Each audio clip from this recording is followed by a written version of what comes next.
उत्तराखंड के उत्तरकाशी में एक बड़ा हादसा हुआ। हमारे साथ में आईटीबीपी के पीआरओ विवेक पांडे जी हैं। विवेक जी, अभी क्या जानकारी मिल पाई है?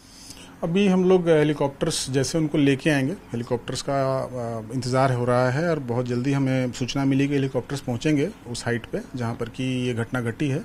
वहां जो हेलीपैड है उसको एक्टिवेट कर दिया गया है और अगर वहां पर हेलीकॉप्टर पहुंच जाते हैं और उनको निकाला जाता है तो मातली एयरपोर्ट हेलीपैड है हमारा 12th बटालियन आईटीबीपी का, तो वहाँ स्थानीय प्रशासन के सहयोग से हम लोगों ने एक्टिवेट कर दिया है उसको।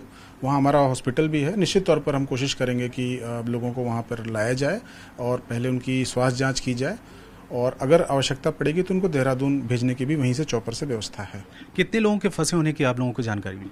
देखिए, शुरू में 29 लोगों के बारे में कहा गया था। 29 लोग ऐसे थे जो कि एक पहाड़ पे चढ़ रहे थे। वहाँ पर द्रौपदी का डांडा 2 है, 5000 मीटर उसकी हाइट है, तो उसको स्केल कर रहे थे। एक उनकी ट्रेनिंग का हिस्सा था। 2 बैचेस थे, 2 कोर्सेज हैं वहाँ पे, एडवांस कोर्स है और एक बेसिक कोर्स है। अवधि लगभग उनकी 15 दिनों के आसपास की होती है। 22 को शुरू हुआ था सितंबर को और 8 को ख़त्म होना था उनका कोर्स। तो ये उनका पीक होता है, क्लाइमेक्स होता है ऑफ द एंटायर कोर्स। हम लोग भी जब कोर्स करते हैं माउंटेनरिंग में तो इज़ अ यूजुअल फिनोमेना कि आपको एक समिट करवाया जाता है टू बूस्ट योर कॉन्फिडेंस। तो समहाउ ये जा रहे थे और अचानक ही वो पर्वत टूटा, मतलब जो बर्फ़ था वो टूटा और वो गिरा है और एक हिस्से पे गिरा है। उस ग्रुप मूव कर रहा होगा। 8 लोगों को तत्काल निकाला गया 29 में से और 21 लोग ट्रैप हुए वहाँ पे। जो अपुष्ट खबरें आ रही हैं, अभी को सैटेलाइट फ़ोन है, एकदम से डायरेक्टली कम्युनिकेशन में नहीं है। बीच बीच में थोड़ी थोड़ी जो खबरें आ रही हैं, काफ़ी लोगों को निकाल लिया गया था। मोर ओवर सबको निकालने की भी बात हो रही है, लेकिन उसमें कितनी इंजरी है और कितनी कैजुअलिटीज़ हैं वो कह पाना, मुझे लगता है स्थानीय प्रशासन ज़्यादा क्लैरिटी से बता पाएगा। हमारा ये प्रयास है कि ज़्यादा से ज़्यादा लोगों को, अगर उनको मेडिकल हेल्थ असिस्टेंस की आवश्यकता है तो वो हम करने की कोशिश कर रहे हैं और बहुत जल्दी थोड़ी देर में अगर चॉपर्स आते हैं तो स्थिति और क्लियर हो। अभी जो प्राइमरी इन्फॉर्मेशन आप लोगों तक पहुंची है कि 29 लोग जो फंसे हुए थे सबको निकाल लिया गया। बारिश होने लगी है, मैं कह रहा था सब लोगों को ऐसे सूचना आ रही है कि निकाल लिया गया है, बट चूंकि वो रेनिंग हो रहा है तो वो जो इन्फॉर्मेशन लास्ट में आनी चाहिए कि सब लोग रिट्रीव हो गए हैं वहाँ से, वो नहीं पहुँच पाई है। बट इनिशियली ये कहा गया था कि निकल गए हैं, जो भी हताहत हैं या जिनको चोट आई है वो सब लोग हैं यहाँ पे। अभी फर्दर जब कॉन्टैक्ट स्टैब्लिश होगा तब इसकी क्लैरिटी हो जाएगी, लेकिन ये कहा जा रहा है कि 21 लोग जो ट्रैप हुए थे उसमें से काफ़ी लोगों को निकालने की कोशिश हुई थी और निकाल लिया गया। कैजुअलिटी की भी कंफर्मेशन नहीं, फियर्ड हैं, कैजुअलिटीज़ फियर्ड हैं, लेकिन कुछ भी जो इसके बारे में निर्धारित मैं कहता हूँ जो पुष्टिकरण है वो स्थानीय प्रशासन की तरफ से मिल पाएगा या शाम तक हम बता पाएंगे। रेस्क्यू में क्या दिक्कत आ रही है सबसे?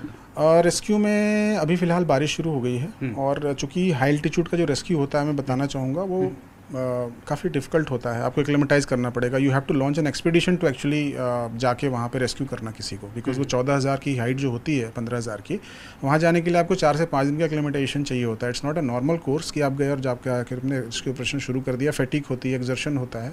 तो अगर आपको लॉन्च करना है कि ऑपरेशन तो यू नीड 4-5 डेज।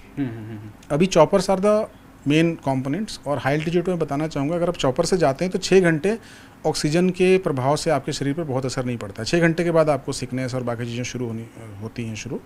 तो अगर चॉपर से हमारे जवान या लड़के या हमारे जो एजेंसीज़ हैं, सिस्टर एजेंसीज़, वो जाती हैं तो उनके लिए it's very easy to actually drop in और फिर 4-6 घंटे में रेस्क्यू करके निकला है।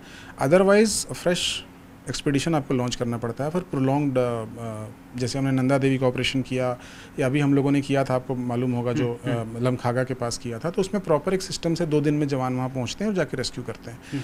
तो हम यही अभी सोच के चल रहे हैं कि चॉपर्स पहुँच जाएंगे और चॉपर से उनको निकालने की कार्रवाई हो जाएगी, उनको हम ले आएंगे। अगर कोई फर्दर ट्रैप्ड होता है तो उसको निकालने के लिए जैसा प्रशासन की तरफ से हमको दिशा निर्देश मिलेंगे या रिक्वेस्ट आएगी उस पर कार्रवाई की जाएगी। वी आर लिसनिंग वॉच में हैं हम लोग और हमारे कमांडोज रेडी हैं मूव करने के लिए। आवश्यकता पड़ेगी हम निश्चित तौर पर वहाँ के लिए मूव करेंगे। शुक्रिया हमसे बात करने के लिए।